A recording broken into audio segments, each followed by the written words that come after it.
ನನಗೆ ration card ಇಲ್ಲ sir. ನಮ್ಮ ಮನೆಯನ್ನ ಸೇರಿಸಿದಕ್ಕೆ ನಂಗೆ 3 ವರ್ಷದಿಂದ ರೇಷನ್ ಸಿಗ್ತಾ ಇಲ್ಲ.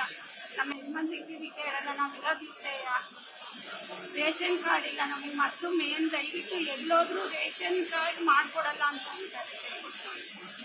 ದಯವಿಟ್ಟು ನೀವು ರೇಷನ್ ಕಾರ್ಡ್ ನಾನು ಫಸ್ಟಿಗೆ ಅರ್ಜೆಂಟ್ ಮಾಡ್ಕೊಡ್ಬೇಕು. ನಿಮ್ಮ ಹೆಸರು ಹೇಳಿ ರೇಷನ್ ಕಾರ್ಡ್ ಅರ್ಜಿ ಹಾಕಿದ್ಯಾ? ಅರ್ಜಿ ಅಂದ್ರೆ ನಮ್ದು ಹಳೆಯನ್ನ ಸೇರ್ಸಿದ್ರಿಂದ ಅದು ಕ್ಯಾನ್ಸಲ್ ಮಾಡಲ್ಲ ಅಂತ ಇದ್ದಾರೆ. ನಮ್ಮ ಹಳೆಯನ್ನ ಸೇರ್ಸಿದ್ವಿ ರೇಷನ್ ಕಾರ್ಡ್ ಅಲ್ಲಿ, ಅವ್ರೇನು ಟ್ಯಾಕ್ಸ್ ಕಟ್ತಾರೆ ಅಂತ ಹೇಳಿ ನಾವು ನಿಮಗೆ ಕಾರ್ಡೇ ಮಾಡ್ಕೊಡಲ್ಲ ಅಂತ ಹೇಳ್ತಾರೆ. ನಮ್ಮಿಬ್ಬರದೇ ಬೇಕು ನಮ್ಗೆ, ನಮ್ಮ ಯಜಮಾನ್ರದ್ದು ನಂದು.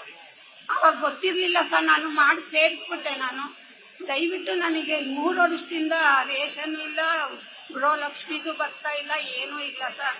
ನಮ್ಮ ಯಜಮಾನ್ರಿಗೂ ಕಿವಿ ಕೇಳಲ್ಲ ಸರ್, ನಾವು ಇರೋರಿದ್ದೇವೆ. ದಯವಿಟ್ಟು ಏನಾದರೂ ಒಂದು ಮಾಡ್ಕೊಡಿ ದಯವಿಟ್ಟು. ಅಷ್ಟು ನಿಮ್ಮ ಹೆಸರು ಹೇಳಿ ಅನ್ನ ತಿಂತಿಲ್ಲ. ಆಯ್ತು, ಮಾಡ್ಕೊಡ್ತೀವಿ.